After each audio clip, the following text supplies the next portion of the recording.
Hey everyone, how's it going? Welcome to another video. So we now have the full spoiler for Lost Caverns of Ixalan, so it's time for our traditional top 10 Pioneer and Explorer cards coming out of this set. So this is where I talk about some of the cards which I'm looking forward to running in some of my Explorer videos, cards which I think will be good in existing archetypes, maybe spring up new archetypes.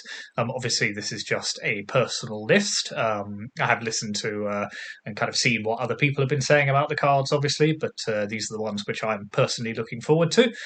So let's see what you think in the comments. Always welcome your thoughts and feedback as well. So we'll start with a few honourable mentions, as is traditional. So just half a dozen cards which look good, potentially good, but didn't quite make the top 10 list. You'll notice there's a lot of white cards on this list, which is always welcome to see. I think white has been getting a lot of powerful cards recently, quite deliberately, I would imagine, given its kind of historic underpowered nature. So we'll start with Warden of the Inner Sky. So this is 1 white mana for a 1/2 rare human soldier. As long as Warden of the Inner Sky has 3 or more counters on it, it has flying and vigilance, and you can tap 3 untapped artifacts and or creatures you control to put a +1/+1 counter on it and scry 1, activate only as a sorcery. So I think obviously the investment into this is quite high, but thinking specifically about the Boros Convoke deck that exists in the format, I think there's potential here. Obviously it fits quite neatly into the kind of cheap creatures that eventually kind of stack up idea of that deck, and so I think that will be an interesting one to try there. Then we've got Helping Hand, 1 mana white sorcery, return target creature card with mana value 3 or less from your graveyard to the battlefield tapped. So this is Unearth in white. And so very kind of cheap and efficient reanimation. It'll be interesting to see if this can have a splash in any particular decks. Unfortunately, just when I was kind of thinking about where this might go, it doesn't really work with Greasefang, unfortunately, because bringing Greasefang back tapped doesn't really work in terms of bringing a vehicle back and then crewing that vehicle. I mean, if you have other creatures on the battlefield, it might work, but that feels like a bit of a reach in terms of trying to make that work. But you know, still 1 mana to bring back anything with mana value 3 or less, certainly worth considering in certain archetypes. And then we've got Kutzel's Flanker, so white and 2 generic mana for a 3/1 rare cat warrior with flash, and when it enters the battlefield, you choose 1, put a +1/+1 counter on it for each creature that left the battlefield under your control this turn. You gain 2 life and scry 2 and exile target player's graveyard. So this is the kind of Charming Prince style card, which just lots of different kind of modes, which are good in different kind of matches. So it'll be interesting to see what happens with this one. I think more of a sideboard card, but you know, if you are running a sort of white aggressive deck, bring it in against control when they wrath the board, maybe kill 2-3 of your creatures. Suddenly you're putting down a 6 power creature to attack them next turn. Also helps you sculpt your your draws a little bit with the scry effect. And also exiling a player's graveyard is never bad. There are still several decks in the format that rely on the graveyard. So this might be a good sideboard card. Similarly with Scytheclaw Raptor, 2 and a red for a 4/3 uncommon dinosaur. Whenever a player casts a spell, if it's not their turn, deals 4 damage to them. This is a very good card, potentially sideboard option. It's very aggressively costed, 4/3 for 3, and 4 damage is not a trivial amount of damage. That is a lot of damage. So for certain decks which kind of rely on being able to cast spells on the opponent's turn, this could be a very powerful answer to that. And then we have Geological Appraiser, 4 mana, 2 and a red for a 3/3 uncommon human artificer. When it enters the battlefield, if you cast it, discover 3, and discover is kind of fixed cascade. So you exile cards from the top of your library until you exile a non-land card with mana value 3 or less, cast it without paying its mana cost, or put it into your hand, put the rest on the bottom of your library in a random order. So I've put this on to kind of represent all of the Discover cards, because we don't yet know how powerful Discover is going to be. I mean, Cascade is incredibly powerful. It always has been, so it'll be interesting to see if this can make a difference in the format. This is kind of pseudo Bloodbraid Elf, not quite as good as that card, but yeah, this should be an interesting keyword ability discover. I think it's either going to be cracked or it's not going to do very much in the format at all. So we'll have to keep an eye on that. And then finally, our last honourable mention is the Millennium Calendar. So 1 mana for a legendary mythic artifact. Whenever you untap one or more permanents during your untap step, put that many time counters on the Millennium Calendar. 2 and tap, double the number of time counters on it, and when there are 1,000 or more time counters on it, sacrifice it and each opponent loses 1,000 life. So this is a bit of a fun kind of alternate win condition card. I mean, obviously it's a bit of a meme, the kind of 1,000 damage. But, I think there is something there about a sort of combo deck. You kind of play this with Paradox Engine and some cards which can, sort of creatures which produce mana, and suddenly you're potentially kind of untapping this several times a turn and doubling the number of counters on it, which will very quickly add up. I mean, it's kind of left to its own devices. It'll take sort of 9 or 10 turns to go off, which is far too slow. But if you kind of dedicatedly build around it, it'll be interesting. Let's see what happens with that one. I will try, I'm sure, some sort of combo deck with it at some point, see how good that turns out being.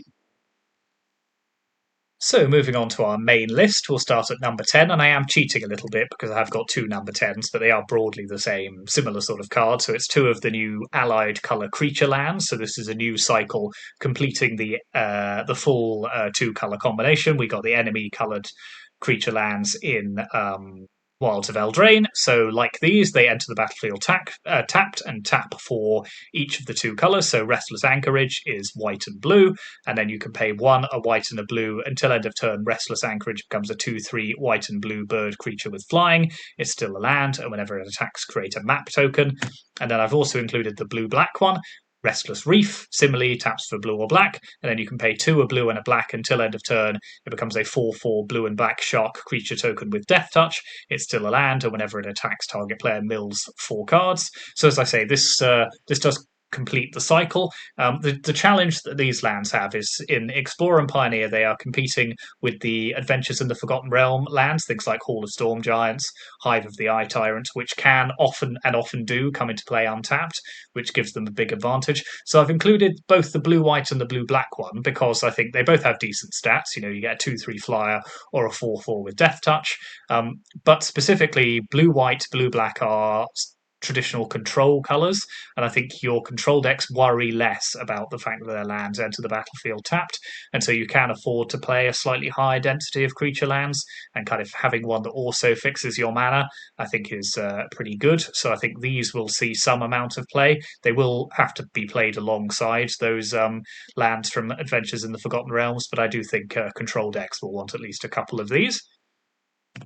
Number 9, we have, and I apologise profusely for I'm about to butcher the pronunciation of this card, but let's say it's Amalia Benid Z, which is a 2/2 legendary vampire scout, white and a black. It has a ward cost of pay 3 life, and whenever you gain life, it explores and then destroy all other creatures if its power is exactly 20.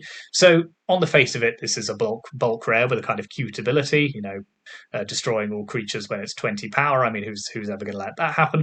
But this does form a kind of 2-card combo with Wild Growth Walker. So Wild Growth Walker is a 1/3 for 2 from the original Ixalan sets that says as long as you whenever you explore. Sorry, I'm reading my words there rather than saying what the card does. This is why I need it on the screen in front of me.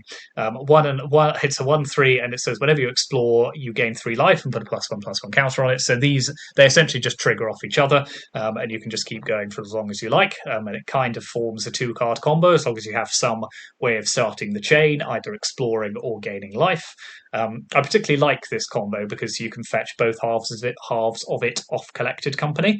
So you can do this quite quickly out of nowhere, end of the opponent's turn, play Collected Company, get both halves, and then use your turn to kind of start the ball rolling. So that is very powerful. It's a proper combo strategy, which you don't often get in Pioneer and Explorer. Those kind of things are generally found in Legacy or Modern. So yeah, I think we're obviously going to try it. We'll see if it works. I mean, this can be taken out by things like Fatal Push, so it's certainly not foolproof, but I'm always willing to try these things. Number 8, we have Dusk Rose Reliquary. So this is 1 white for an artifact. As an additional cost to cast this spell, sacrifice an artifact or creature. It has Ward 2, and when it enters the battlefield, exile target artifact or creature an opponent controls until Dusk Rose Reliquary leaves the battlefield. So this is very good unconditional artifact and creature removal for 1 white mana. Obviously, it's not unconditional, I mean very cheap. So it compares both favourably and unfavourably with Portable Hole. Obviously, it hits many, many more targets than Portable Hole, but you do need to have the enabler of having a creature or artifact to sacrifice. The Ward 2 is obviously very good, kind of helps protect it as well. So, if you make it work, it's incredibly cheap removal that's more difficult to remove than many of its equivalents. So it does need to be played in the right deck, and I'm thinking again, maybe Boros Convoke with all of its kind of cheap creatures, tokens that you can sacrifice. If you can reliably provide sacrifice fodder to it, and you don't mind losing a creature or artifact to do it, then this is a great card. Combos very well with blood tokens and things like that. Number 7, we have Glimpse the Core. So this is 1 and a green for a sorcery that says choose 1, search your library for a basic forest card, put that card onto the battlefield tapped, then shuffle, then return target cave or return target cave card from your graveyard to the battlefield tapped. So this is the first rampant growth effect printed in standard in 10 years. Which seems remarkable, but that kind of ability to pay 2 mana, go and get a land and put it onto the battlefield tapped has not been printed in Pioneer and Explorer, so this will kind of create a new cheap way of doing that, and potentially enable some sort of green ramp strategy or make that strategy more powerful. Mono green devotion is a deck. I often complain about it, but it is a deck.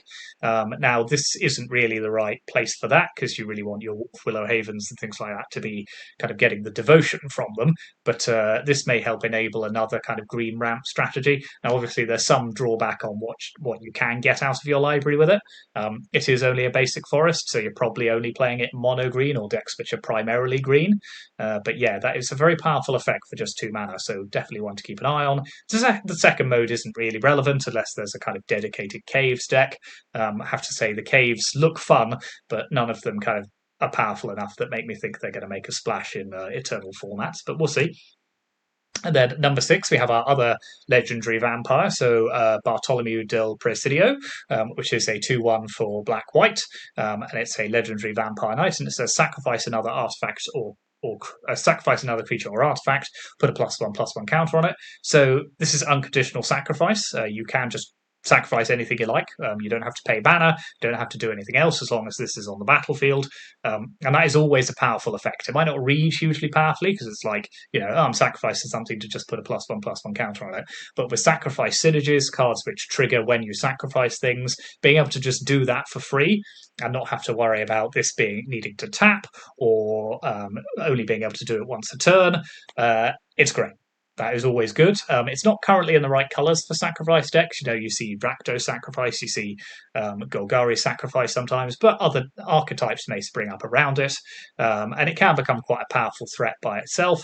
If you've sacrificed 4 or 5 things, this is suddenly quite a big creature, although obviously quite vulnerable to removal, only being 2 mana.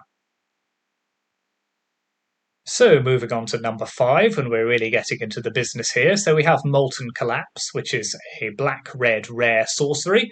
And it says choose 1. If you descended this turn, you may choose both. And just a reminder that you descend if a permanent card is put into your graveyard from anywhere. And you can choose between destroying target creature or planeswalker or destroying target non-creature, non-land permanent with mana value 1 or less. So RIP Dreadbore, you have officially been power crept. This is strictly better because it has the additional clause of potentially either allowing you to destroy something that isn't a creature or a planeswalker, or potentially doing both. So Dreadbore hadn't been put on Arena in Explorer, although it existed in Pioneer. Now it's redundant. This is just better. So 2 mana unconditional removal is powerful. Have to bear in mind it is sorcery speed, and a lot of decks do want their removal to be instant speed, and Dreadbore has fallen a little out of favour recently, so it's not a kind of slam dunk auto-include in any kind of Rakdos deck. I think its playability depends on how reliably you can get both modes online. And remember, it is a permanent card, so simply sacrificing a treasure token or something like that isn't enough. It does have to be a card that goes to the graveyard. And then it depends on what the targets are for that second mode. I mean, there are some good targets, things like Graph Digger's Cage or Portable Holes, things like that, things that it can destroy. But when you're looking at something like Modern with Amulet in the Titans decks, all of those kind of things, there's a lot more kind of obvious targets for it, and fetch lands make it much more easy to kind of turn on both modes. So there are some targets in the format. Is that enough? Can you reliably make it work? But even at its kind of base power level, black-red for destroy target creature or planeswalker, there's certainly potential there. Dreadbore has been a card that's good. So yeah, let's see what happens with this. I'm very excited to see it. I've been wanting Dreadbore on Arena for a very long time, and it's not coming, but this is basically just better. So let's see. At number 4, we have Tashana's Tidebender. So this is a 3/2 for 3 Merfolk Wizard with Flash. When it enters the battlefield, counter up to 1 target activated or triggered ability. If an ability of an artifact, creature, or planeswalker is countered this way, that permanent loses all abilities for as long as Tashana's Tidebinder, I think I said Bender, Tidebinder remains on the battlefield. Mana abilities can't be targeted, obviously. So this is a stifle effect that sticks around. So you play this in response to an opponent's activated or triggered ability, and suddenly their card doesn't do anything anymore. So it can turn off Planeswalkers, it can turn off Shieldred, it turns off all number of powerful threats in the format. So this is an aggressively costed card which can really mess with the opponent's strategy. If they don't have a clean answer for it, suddenly their Teferis are useless. And so it's definitely worth bearing this in mind. When you're looking at decks like Merfolk, like Flash, this is a card which could fit very nicely into those, maybe a sideboard card as well in some other strategies. Yeah, I like it a lot. It's a very interesting design, and seems very powerful. And I should say it's also kind of a placeholder for a lot of the other Merfolk cards in the set. And I think the strength of the other Merfolk, so that 1/1 green that explores when it enters the battlefield, the 3/4 for 3 that is kind of the explore payoff, the 2/3 legendary that kind of is also an explore payoff. I think all of those, their playability depends on the overall playability of the Merfolk tribe. I would like Merfolk to be playable. I think it's a fun archetype. But yeah, all of those cards kind of depend on how powerful that particular archetype is before we'll see if they see play. But if one of them does, possibly all of them will. So that's worth bearing in mind. Number 3, we have Roaming Throne. So this is a 4/4 for 4 artifact golem at rare. It has Ward 2, and when it enters the battlefield, choose a creature type. It is the chosen type in addition to its other types, and if the triggered ability of another creature you control of the chosen type triggers, it triggers an additional time. So this is the daddy of all changelings, as I've called it. This fits into any tribal deck you want, as long as you can afford the 4 mana. But it is, it has good stats. It's a 4/4 with Ward 2. And it will get any bonuses that you have from your Lord's effects in those tribal decks, because it is also that creature type. And it can double up incredibly powerful triggered abilities in tribal decks. So if you think Thalia's Lieutenant comes down after you've got one of these, suddenly you're getting 2 lots of +1/+1 counters rather than just 1. Leaf Crown Visionary, the card draw on that, you can now do that twice if you want to. And it's tricky to remove. That Ward 2 is not trivial. Making the opponent pay 2 more to target it will make it more difficult to remove. So I think this is an interesting card that's going to go in some tribal archetypes, not necessarily all of them, but I think there's a lot of potential here, and I'm excited to try it. Number 2, we have Get Lost, which is a fantastic new removal spell from the format, another white card. So this is 1 and a white for an instant. Destroy target creature, enchantment, or planeswalker. Its controller creates 2 map tokens. So this is from the same family of cards as Declaration in Stone, Fateful Absence, those kind of 2 mana white removal spells that give the opponent something in return. Now those 2 give them clue tokens. So I think giving them 2 map tokens is better in most cases than giving them a clue token. Now there may be some times when it actually plays worse because they might draw 2 cards or something like that. But no, most of the time this is going to be better. Not only is it better removal, it can hit enchantments as well as creatures and planeswalkers, and that's not trivial in a format with Leyline Binding, Fires of Invention, Enigmatic Incarnation, all of those things kind of running around. So that's important. And also, your opponent needs to have creatures on the battlefield for map tokens to do anything at all. So they can be useful, but they're very situational and soft, and sometimes they will just be completely useless for the opponent. So I think this is the strongest version of this effect that has been printed. Fateful Absence is a card that sees play more sideboards than main deck because of that particular drawback of potentially giving the opponent another card. But I think this is strictly better in most cases. So very powerful removal spell. Looking forward to it seeing some play. And number one, so our number one top card from Lost Caverns of Ixalan. Perhaps not a surprise to see this as number one on the list. I did kind of trail that this would be the case, most likely. So it's Cavern of Souls, Mythic Land. As it enters the battlefield, choose a creature type. And you can tap to add one colorless and or one mana of any color. Spend this mana only to cast a creature spell of the chosen type, and that spell can't be countered. So this is a reprint from Avacyn Restored. It is not a new card, but it is new to Explorer and Pioneer. And what can I say, apart from it's the most powerful tribal land ever printed, it's strictly better than the alternatives. That ability to stop your opponent from interacting with the spells that you're casting in these tribal decks is incredibly powerful. It sees play in Modern, any kind of format where tribal decks are a thing. Cavern of Souls sees play. So you will see this in humans, you will see this in merfolk, you will see this in goblins. It doesn't fit neatly into every deck. Some of them can't afford to have a colorless land where they need to cast spells which aren't of their creature type. But for a lot of the tribal decks, this will just be an auto include. So I think this is number one because a lot of the other cards are kind of speculative. A lot of them might see play, they might not. Depends on how the metagame shifts out, settles down. Who knows? But this is guaranteed to see play. This will see play in Explorer and Pioneer. That is guaranteed 100%. So that is it. That is why it is my number one.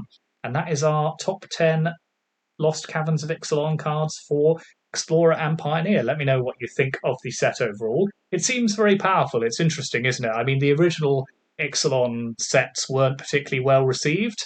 And it's interesting that I think Wizards is kind of taking these planes which haven't had the kind of best reputation. So think Kamigawa before, and kind of they're just juicing the power of the returns to those sets a little bit more. Kamigawa was obviously an incredibly powerful set. This one looks quite powerful as well, just to kind of maybe create a bit of a buzz around them and kind of make up for those kind of weaker sets in the past. But yeah, I like it a lot. I'm interested to see which cards are powerful, and we're going to obviously try a lot of them in my gameplay videos. So if you see any deck lists, if there are any other cards you think are going to be good, then let me know. Let me know in the comments and we'll start a bit of a discussion going. And yeah, in the meantime, thank you very much for watching, as always, and I will see you next time.